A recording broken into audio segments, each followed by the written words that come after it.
আজ আরও একটা নতুন দিন, আর এই নতুন দিনে নতুন সূর্যকে সাথে নিয়ে তোমাদের সকলকে জানাই সুপ্রভাত। কেমন আছো তোমরা সবাই? আমাদের গল্পকথার নতুন আরও একটি ভিডিওতে তোমাদের সকলকে জানাই স্বাগতম। দেখেছো এখানে সকালবেলা ছাদে আসলে কত পাখির দেখা মেলে। আসলে সবাই তো খাবার দেয় ছাদে, তাই এখানে পাখির কিন্তু প্রচুর আনাগোনা থাকে। আর সকালবেলা এই দেখো গোলাপ গাছের কালারগুলো কি দারুণ লাগছে না, আর কি ফুলের কালারগুলো। আর দেখো এই এত সুন্দর মনোরম পরিবেশের মধ্যে যদি এই রকম কালো কালির ধোঁয়া দেখা যায় তাহলে মনটা কেমন লাগে বলো। আর এই যে শীতকালে সমস্ত ধোঁয়াই তো আসে আমাদের বাড়ির দিকে, আর এই জন্যেই না এখন করে জানো তো ঘরের মধ্যে প্রচণ্ড ধুলো হচ্ছে। আর দেখো শুধু ওপর দিয়ে না, ওই দেখো নিচ দিয়েও কিন্তু বেরোচ্ছে কি পরিমাণ ধোঁয়া। তবে জানো তো নিচ দিয়ে যে ধোঁয়াটা বেরোয় না, ওটাতে না কেমন একটা ভাতের মাড়ের গন্ধ বেরোয়। ওই ধোঁয়াটা জানো তো নাকে আসলেই সকালবেলা গা পাকিয়ে ওঠে। তো যাই হোক চলে এলাম নিচে। এখনও দেখো আমি কিন্তু ফ্রেশ হইনি, আর কি সকালবেলা উঠেই চলে গেছিলাম সোজা ছাদে। বলি না বেশ সুন্দর একটা ওয়েদার থাকে সকালবেলা। তো এই কদিন ধরে তো যাচ্ছি সকালবেলা ওপরে, কিন্তু তারপরে আমার যেটা হয়েছে দাঁড়াও তোমাদেরকে পরে বলছি। তো দেখো সকালবেলা খালি পেটেই কিন্তু আর কি দাঁত মাজার আগেও যদি খালি পেটে এইভাবে জল খেয়ে নেওয়া যায় না, তাহলে জানো তো শরীরের জন্য ভীষণ উপকার, শরীরটা কিন্তু বেশ হাইড্রেট থাকে। আর দেখো সকাল হতে না হতেই ঘরে কি সুন্দর রোদ পড়ে গেছে। তো আজকে তো বেড কাভারগুলো চেঞ্জ করবো, তাই জন্য বালিশের কাভারগুলো খুলে ওখানে একটু রোদে দিয়ে দিলাম।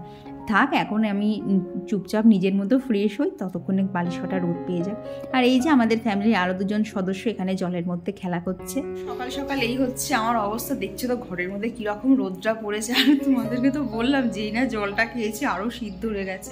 এই শীতের সকালটা না আমার সোয়েটার ফোয়েটার পরতেও ইচ্ছা করে না, আবার ঠান্ডাও লাগে প্রচণ্ড। তো এখন গিয়ে আগে নিজের কাজগুলো আর কি বাসি কাজটা কমপ্লিট করে আসি, তারপর ওপরে আজকে অনেক কাজ আছে, তো সেইগুলো এক এক করে কমপ্লিট করবো। তো চলো এখন আগে নিচে যাওয়া যাক। একার পক্ষে একা হাতে এই এত বড় বাড়িটাকে মেনটেন করা, প্লাস সংসারের ডেইলি যা কাজ থাকে সেগুলোকে মেনটেন করা, আর এরই সাথে সাথে বলতে পারো নিজের যত্ন প্লাস ইউটিউব, সব কিছু কিন্তু সামাল দেয়া আমার পক্ষে অতটা সহজ হয় না, যদি না আমি একটা প্ল্যান মাফিক করে কাজ করতে পারি।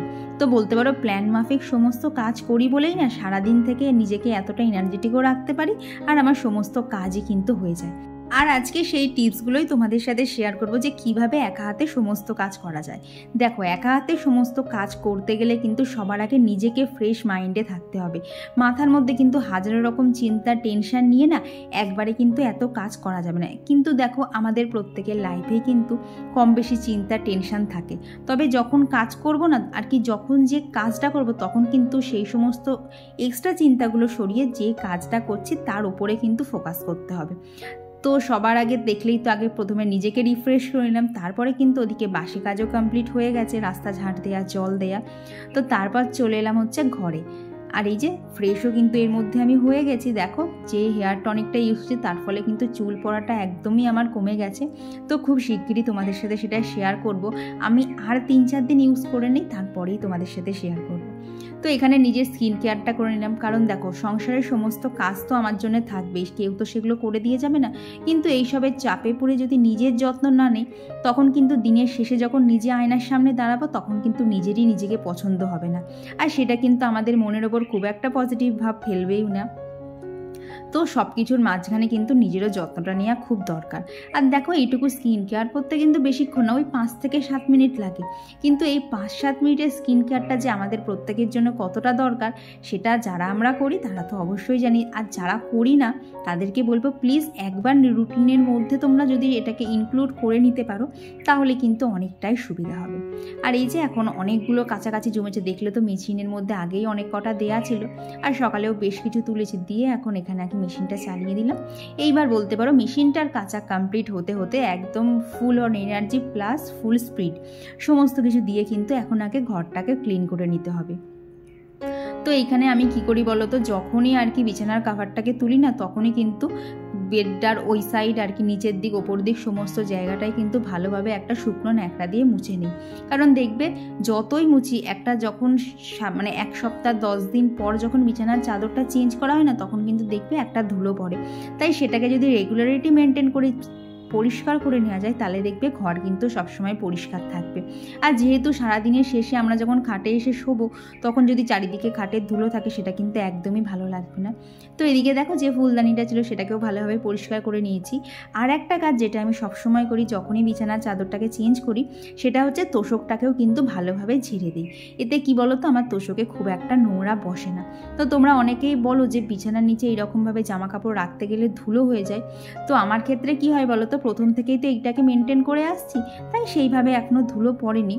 তবে তোমাদের যাদের অলরেডি ধুলো পড়ে গেছে, দেখো তোষক তো আর সবসময় ঝাড়া সম্ভব না, এগুলো প্রচণ্ড ভারী হয়। তো তোমাদেরকে বলবো তোমরা বিছানার ওপর একটা প্রথমে কাপড় পেতে নেবে, দিয়ে তার ওপর জামা কাপড়গুলো রেখে না কাপড়টা আর একটা ভাঁজ করে ওই জামা কাপড়ের ওপরে চাপা দিয়ে দেখবে, তাহলে দেখবে ওই পরিষ্কার জামা কাপড়গুলোতে কিন্তু একটুও ধুলো লাগবে না। আর খুব সহজেই বলতে পারো, টাইমও লাগে না, কারেন্ট খরচও হয় না, খুব ইজিলি কিন্তু আমাদের রেগুলার ইউজের জামা কাপড়গুলো সুন্দরভাবে আয়রনও হয়ে যায়।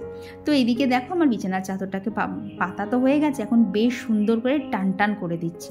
কারণ দেখবে ঘরে ঢুকে যদি ঘরটাকে নিট অ্যান্ড ক্লিন না দেখা যায় না, ততক্ষণ কিন্তু মন মেজাজও একদম ভালো থাকে না।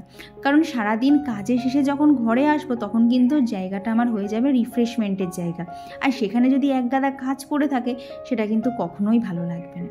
তো এদিকে দেখো বিছানার নিচে যে জামা কাপড়গুলো দেওয়া ছিল সেগুলো তো গুছিয়ে নিয়েছি, এখন জায়গার জিনিস জায়গায় রেখে দেবো। তো এইদিকে জানো তো ঢোকাতে গিয়ে দেখলাম প্রথমে চুড়িদারগুলো ঢুকছিল না, তো তারপরে আবার এইভাবে ঢুকিয়ে দিলাম। আর আমি যখনই চুড়িদার ভাঁজ করি না, চুড়িদারের ভাঁজের মধ্যেই কিন্তু আর কি জামার ভাঁজের মধ্যে প্যান্ট আর ওড়নাটাকে রেখে দিই। এতে কি সুবিধা হয় বলো তো, যখন যেটা দরকার তখন কিন্তু সেই সেটটা ধরে টানলেই সমস্ত জিনিসপত্র বেরিয়ে আসবে।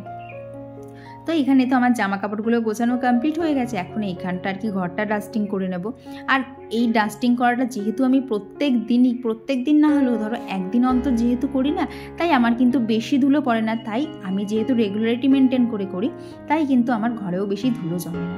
তো এইদিকে দেখো এখানে যে সাদা ঝুড়িটা দেখতে পাচ্ছ, ওর মধ্যে কিন্তু আমার সমস্ত নেল পালিশ আর লিপস্টিক অর্গানাইজ করা থাকে। আর যে বড় বাস্কেটটা দেখলে, ওর মধ্যে কিন্তু আমার সমস্ত স্কিন কেয়ারের জিনিসগুলোকে অর্গানাইজ করা থাকে। তাই এরকম করে যদি ছোট ছোট বাস্কেট বা ঝুড়ি কেনা যায় তাহলে কিন্তু জিনিসপত্র খুব সহজেই অর্গানাইজ করে রাখা যায়। আর যখন ধুলো পড়বে ওপর দিক থেকে কিন্তু হালকা করে মুছলেই হয়ে যাবে, জিনিসপত্রগুলো আর এদিক ওদিক ছড়িয়ে যাবে না। তো এখানে আল্লাহর সাইডটাকেও ভালোভাবে ডাস্টিং করে নিয়েছি। তো সমস্ত আমার ঘরটা ডাস্টিং হয়ে গেছে, এখন এখানে আগে ঘরটাকে ঝাড় দিয়ে নেবো, নাহলে ডাস্টিং করতে গিয়ে যেটুকু যা ধুলো পড়েছে তো তার মধ্যে তো আর ফ্যান চালানো যাবে না। তো যতক্ষণ না এটা ঝাড় দেবো ততক্ষণ কিন্তু ফ্যানটাও চলবে না, তাই আগে ঝাড়টাও এখানে দিয়ে নিলাম। দিয়ে তারপরে এখন এই দিকের সাইডগুলোও কিন্তু ভালোভাবে ঝাড় দিয়ে নিচ্ছি। আর এই ঝাড়টাকে যদি ঠিকঠাক করে না দেওয়া হয় না, তাহলে দেখবা ঘর মোছার সময় কিন্তু জল খুব তাড়াতাড়ি কালো হয়ে যায়, তখন একবারের জায়গায় কিন্তু দুবার করে জলও পাল্টাতে হয়। তো এইদিকে দেখো সিঁড়িটাও কিন্তু আর কি ঝাড় দিয়ে নিচ্ছি। তো এইভাবেই বলতে পারো একটা প্ল্যান মাফিক কিন্তু আমি এত বড় বাড়িটাকে একা হাতেই মেনটেন করছি। কারণ তোমরা তো সবাই জানো যে কৌশিক সবসময় বাড়ি থাকে না, তাই ওর পক্ষে কিন্তু সবসময় আমাকে হেল্প করাটাও সম্ভব হয় না। তাই ও বাড়ি থাকুক বা না থাকুক এই রুটিনটা কিন্তু আমি নিজের সাথে ফলো করার চেষ্টা করি। তো এইদিকে দেখো মিনিট 20 তো হয়ে গেছে, এদিকে কাছাকাছিটাও হয়ে গেছে। এখন এই জামা কাপড়গুলোকে সোজা নিয়ে চলে যাবো হচ্ছে ছাদে, কারণ প্রচুর জামা কাপড় তো একটার ওপর একটা করে দিতে হবে। আর এক্ষুনি যদি না মিলে আসি না, তাহলে পরে শুকোনোর অনেকটাই সমস্যা হয়ে যাবে। আর এই জামা কাপড়গুলো যদি একবারে না শুকোয় তাহলে দেখবে আবার কালকে মেলতে হবে, চারিদিকে জামা কাপড় ঝুলবে, সেটা কিন্তু বিশ্বাস করো আমার একদমই পছন্দ হয় না। তাই কাজে সময়ের কাজ যদি সময়ে করা যায় তাহলে দেখবে অনেকটা সময় পাওয়া যায়। তো এখন এই 9টা মতো বাজে, আমার সমস্ত কাজ শেষ। এমনকি দেখো যে ডাস্টিংটা আমি শেষের দিকে আর কি রান্না শেষে করতাম সেটাও আজকে আগে করে ফেলেছি। সকালবেলা ওঠার বলতে পারো এই একটা সুবিধা আছে, অনেক সময় পাওয়া যায় কাজ করার। আর দেখো একা হাতে আমাকে সংসার মেনটেন করতে হবে, টোটাল বাড়িটাকে মেনটেন করতে হবে, তার জন্য তো সময় লাগবে। কারণ পিসি এসে তো শুধু বাসন মাজবে, নিচের ঘর মুছবে, তা বাদেও তো একটা বাড়িতে কত কাজ থাকে বলো। তো সেই সমস্ত কিছুই তো এক এক করে আমায় করতে হবে। তাই এখন থেকে আর লেটে উঠবো না, তাড়াতাড়ি উঠে পড়বো। তো চলো এখন আগে নিচে যাই, গিয়ে দেখি এবার খিদে পেয়েছে, কোনো একটা রান্না বান্না করতে হবে। আর আজকে তো ওইদিকে কাজ করতে গিয়ে বেশ খানিকটা সময় বেশি লেগেছে, তাই ভাবলাম আজকে আর রুটির ঝামেলার দিকে যাব না, আজকে একটুখানি চিড়ের পোলাও বানিয়ে নেই। এইটা দিয়ে কিন্তু আমার বাপি কৌশিকে তিনজনেরই খাওয়া হয়ে যাবে। তো সেই মতো দেখো সমস্ত সবজি কেটে কিন্তু এখানে চিড়ের পোলাওটা বসিয়ে দিয়েছি। তবে একটা সমস্যা কি হয়েছিল বলো তো, কৌশিকে তো চিড়ে আনতে বলেছিলাম, এইবার না ও চিড়ের পোলাওয়ের জন্য আর কি মোটা চিড়েটা না এনে একদম পাতলা চিড়েটা এনেছিল। তো আর কি পোলাওটা করার পর না এইরকম আর কি জমাট বেঁধে গেছিলো। কি বলো তো, দেখবে চিড়ের পোলাওটা যদি একটু মোটা চিড়ে দিয়ে করা যায় না, খুব ভালো লাগে খেতে। তো খাওয়া দাওয়া কমপ্লিট করে একদম প্ল্যান মাফিক শুরু করে দিয়েছি দুপুরের রান্না। তো কি বলো তো, আমার কাছে মনে হয় রান্না জিনিসটা একটা বড় কাজ, কারণ দেখবে রান্নাঘরে ঢুকে সমস্ত জোগাড় করার থেকে শুরু করে রান্নার শেষে গ্যাস পরিষ্কার করে বাসনপত্র সমস্ত ক্লিন করা, এইটা করতে গিয়ে কিন্তু আমাদের হাউসওয়াইফদের দিনের বেশিরভাগ সময়টাই চলে যায়। তাই যে কাজটা করতে সব থেকে বেশি সময় লাগে সেইটাকে যদি তাড়াতাড়ি করে কমপ্লিট করে ফেলা যায়, তাহলে দেখবে অতটা কিন্তু কাজের প্রেশার লাগে না। তো একজন দিদিভাই আমায় কমেন্ট করেছিল যে দিদিভাইয়ের একটা 3 মাসের মেয়ে আছে। তো দিদিভাই আগে সব কিছু আমার মতো গুছিয়ে রাখতো, কিন্তু এখন আর পেরে ওঠে না, তাই কিছু টিপস ফলো করতে। তো দিদিভাই, সবার প্রথমে বলি, দেখো আমার তো এখনও কোনো বেবি নেই, তাই অতটা আমি মানে কি বলবো, অতটা তো আমার এক্সপিরিয়েন্স যে বাচ্চা থাকলে কতটা কি করতে হয়। তবে সবার কাছ থেকে যেটা দেখি, যেটা শুনি, সেটা হচ্ছে বাচ্চারা যখন ঘুমায় তখন কিন্তু মারা সমস্ত কাজটাই করে নেওয়ার চেষ্টা করে। আর সেদিক থেকে দেখতে গেলেই তোমাকেও বলতে পারো এই টেকনিকটাই ফলো করতে হবে, কারণ অনেককেই বলতে শুনেছি বাচ্চারা আর কি দিনের বেলা ঘুমায়, রাত্রিবেলা জেগে থাকে। তো সেদিক থেকে দেখতে গেলে দিনের বেলাটাই তোমাকে কাজগুলো কমপ্লিট করে নিতে হবে। আর বাচ্চা কাচ্চা হলে একটুখানি তো বলো ঘুম নষ্ট হবেই, তখন কি আর নিজের মতো অত ফ্রিভাবে থাকা যায়? কারণ তোমার মাধ্যমে একজন পৃথিবীতে এসেছে, তার তো সমস্ত দায়িত্বটাই একজন মায়ের ওপরেই পৌঁছায়। তো তুমি যে তোমার জীবনের একটা অন্য মানে খুঁজে পেয়েছো, এটা কিন্তু শুনে জানো তো ভীষণ ভালো লাগলো। কারণ তুমি এতদিন কারোর স্ত্রী, কারোর মেয়ে, কারোর দিদি, বোন এইসব ছিলে, কিন্তু এখন থেকে তুমি কারোর একটা মা, তোমার ওপর অনেক বড় দায়িত্ব এখন। আর এখন সামনে যে দেখলে না মিশ্রণটা ঢাললাম, এটার মধ্যে ছিল হচ্ছে দই আর ছাতু।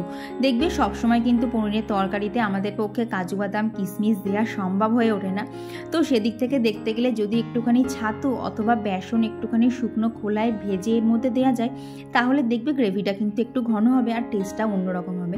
আর আজকে তো দেখলেই পনিরটা একটু অন্যরকম করে করেছিলাম, খেতে জানো তো বেশ ভালো হয়েছিল। আর কি পনিরের মধ্যে না ক্যাপসিকামের ফ্লেভারটাও দারুণ যায়, আর কাসুরি মেথি এই ফ্লেভারটাও কিন্তু দারুণ যায়। আর কিভাবে করলাম তোমরা তো দেখেই নিয়েছো, তাই আর রেসিপি শেয়ার করলাম না। তো এইদিকে দেখো রান্নাঘরের আর কি রান্নাবান্নাটা কমপ্লিট হয়ে গেছে, আর তারপরে রান্নাঘরের সমস্ত কাজও কমপ্লিট। এইবার এসে এই যে ঘরে আমার যে গাছগুলো থাকে, ওরা আমাকে আনন্দ দেয় তো ঠিকই, কিন্তু ওদেরকে যখন পরিষ্কার করতে হয় তখন কিন্তু অনেকটাই সময় লাগে। তো এখানে জানো তো খুব মাটি কালি এইসব হচ্ছে, তাই কিন্তু এখন খুব রেগুলারিটি মেনটেন করেই না এই জানলাটাকে ভালোভাবে ঝেড়ে না পরিষ্কার করে মুছে আবার টবগুলোকে রাখতে হচ্ছে। তো চলো এদিকে কাজগুলো কমপ্লিট করে নিই, আর তার সাথে তোমাদের সাথে বেশ কিছু কমেন্টও শেয়ার করে নিই। আমার গত ভিডিওতে বংমৌরি থেকে দিদিভাই জিজ্ঞেস করেছে যে এই হ্যাঙ্গিং টপগুলো জানলায় কিভাবে ঝুলিয়েছি। সে জানো তো দিদিভাই অনেক গল্প, মানে কিভাবে ঝোলাবো আমিও বুঝতে পারছিলাম না, তারপরে বলতে পারো অনেক চিন্তা ভাবনা করে এইভাবেই ঝুলিয়েছি। তো আজকের ভিডিওতে সেটা তো আর শেয়ার করতে পারলাম না, কারণ আমার অলরেডি শ্যুট করা কমপ্লিট হয়ে গেছে। তো নেক্সট ভিডিওতে তোমাদেরকে শেয়ার করে দেবো। আর এই জানলাটা আমার এতটাই পছন্দের জায়গা না, এই জায়গাটাতে এলেই কিন্তু আমার মন অনেকটা ভালো হয়ে যায়। তো আর আমার গত ভিডিওতে কমেন্ট করেছিল হচ্ছে অপারমিতা চক্রবর্তী দিদিভাই, লিলিমা মাইতি, সুস্মিতা, সুমনাকর মিউজিক্যাল, মুনমুন দাস, আসিফ ইকবাল। তো এইদিকে দেখো আমার কিন্তু ঘরটা আর মোছা হয়ে গেছে, এখন এইটুকু মোছা কমপ্লিট করেই কিন্তু আগে স্নানটা করে নিয়েছি, কারণ আজকে তো বুদ্ধ পূর্ণিমা, রাধা মাধবের ড্রেসও চেঞ্জ করতে হবে। আর দেখো এখানে আমি ইউজ করে নিচ্ছি আগারোর স্টাইল প্রো হেয়ার ড্রায়ার। এটা নিয়ে জানো তো আমার ভীষণ সুবিধা হয়েছে, কারণ প্রত্যেক দিন মাথায় দেখবে একটু জল না দিলেই কিন্তু হয় না, আর শীতের দিনে কিন্তু চুল শুকোনোটা একটা বড় ব্যাপার। সেদিক থেকে দেখতে গেলে হেয়ার ড্রায়ারটা নিয়ে কিন্তু আমার ভীষণ সুবিধা হয়েছে, খুব ইজিলি কিন্তু এটা দিয়ে চুলটা শুকিয়ে যাচ্ছে। আর দেখো এই যে কম অ্যাটাচমেন্টটা রয়েছে, এটা দিয়ে কিন্তু একদম মাথার ভেতর প্রত্যেকটা চুল কিন্তু ভালোভাবেই শুকিয়ে যাচ্ছে। আর তোমরা যদি এই এত সুন্দর প্রোডাক্টটা কিনতে চাও, তার জন্য আমি লিঙ্কটা ডিসক্রিপশন বক্সে দিয়ে দিচ্ছি, তোমরা সেখান থেকে গিয়ে পারচেস করে নিতে পারো। আর জানো তো কম অ্যাটাচমেন্টটা দিয়ে চুলটা কিন্তু বেশ ভালো স্ট্রেটও হয়ে যায়, দেখো কি সুন্দর স্ট্রেট হয়ে গেছে, আর চুলে কিন্তু একটুও জটও থাকে না। তো তারপর স্কিন কেয়ারটা কমপ্লিট করে চলে এলাম ঠাকুর ঘরে। তো একটু আগেই তোমাদেরকে একটা ভুল ফেলেছি, আজকে বুদ্ধ পূর্ণিমা না, আজকে হচ্ছে গুরু নানকের জন্মদিন প্লাস রাস পূর্ণিমার দিনটা কিন্তু বেশ ভালো আজকে। আর এখানে কিন্তু আমি ঠাকুরকে স্নান করানোর জলটাও রেডি করে নিয়েছি, গঙ্গা জল, দই, এদিকে দিয়েছি হচ্ছে ঘি, মধু, আর তার সাথে রয়েছে ফুল, তুলসী পাতা।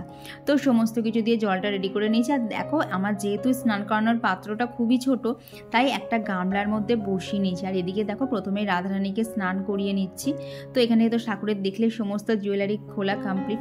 তো আজকে ঠাকুরকে এই জামাটাই আর কি, রাধারানীকে এই জামাটাই পরাবো। তো একজন দিদিভাই বলেছিল যে রাধারানীকে কীভাবে আর কি, আমার রাধা মাধবকে কী করে স্নান করায়, কীভাবে সাজুগুজু করায়, সেটাই দেখানোর জন্য। তো দেখো দিদিভাই, এইভাবেই কিন্তু আমি স্নান করিয়ে থাকি প্রত্যেক পূর্ণিমায়। তারপর যে যে জিনিসগুলো পরানো থাকে সেগুলোকে কিন্তু সুন্দরভাবে আবার পরিয়ে দিই। তো এখানে রাধারানী তো পুরো স্নান করে পরিষ্কার হয়ে গেছে। চলো, ওদিকে আমার কৃষ্ণ ঠাকুর এখনও বাকি আছে। আবার কৃষ্ণ ঠাকুর বলবে, আরে আমার সময় কখন আসবে, কতদিন স্নান করা হয়নি। তো এখানে রাধারানীকে বসিয়ে দিলাম। আর এখন এই যে আমার কৃষ্ণ ঠাকুরকে নামিয়েছি। আমার বহু দিনের জানো তো ইচ্ছা ছিল যে আমি ঘরের রাধা মাধবকে পুজো করব। তো ফাইনালি তোমাদের ভালোবাসায় যে সেই স্বপ্নটা আমার পূরণ হয়েছে, এর জন্য আমি তোমাদের কাছে অনেক অনেক কৃতজ্ঞ। কারণ তোমরা এতটা ভালোবাসা না দিলে এটা কোনোদিনই আমি পূরণ করতে পারতাম না। তো এখানে দেখো কৃষ্ণ ঠাকুরকেও কিন্তু স্নান করানো কমপ্লিট। এইবার কৃষ্ণ ঠাকুরকেও সুন্দর করে সাজিয়ে দিই। তো আর আমার গতদিনের ভিডিওতে কমেন্ট করেছিল হচ্ছে লাইফস্টাইল অফ আফরিন থেকে। তো দিদিভাই লিখেছে, গতকালে তোমার ভিডিও 2 বার দেখেছি, শুধুমাত্র চিকেন কষার জন্য জাস্ট জিভে জল এসে গেছিলো। থ্যাংক ইউ দিদিভাই, যে আমার রান্না তোমার এত ভালো লেগেছে। আর কমেন্ট করেছিল বিপাশা চক্রবর্তী। তো দিদিভাই লিখেছে, তুমি না সত্যি খুব লক্ষ্মী আর খুব মিষ্টি। থ্যাংক ইউ দিদিভাই। আর কমেন্ট করেছিল সৃজা ওয়ার্ল্ড তোমার সই থেকে। আর কমেন্ট করেছিল দীপদ দেবনন্দা হাজরাদি, সুপর্ণা কর্মকার, লোপামুদ্রাদি, প্রিয়াঙ্কা রয়শিদ, বৈশালী নাথ, অদিতি রয়, লিজা ব্যানার্জি, শঙ্কু মণ্ডল, পম্পি পাল, অঙ্কনা আর পুষ্পা জয়সওয়ারি ব্লগ থেকে। তো তোমাদের সকলকে জানাই অসংখ্য ধন্যবাদ যে তোমরা আমাকে এতটা ভালোবাসা দিচ্ছ। আর দেখো সারাদিন এত কাজের পর কে জানবে বলো তো দিনের শেষে আমার শরীরটা এতটা খারাপ হয়ে যাবে। আর দেখলেই তো প্ল্যান মাফিক কিন্তু সমস্ত কাজ স্টেপ বাই স্টেপ কমপ্লিট করে ফেলেছি। আর বললাম না আজকে পুজো আছে, তাই কিন্তু বাড়িতে 1 প্লেট প্রসাদও চলে এসেছে।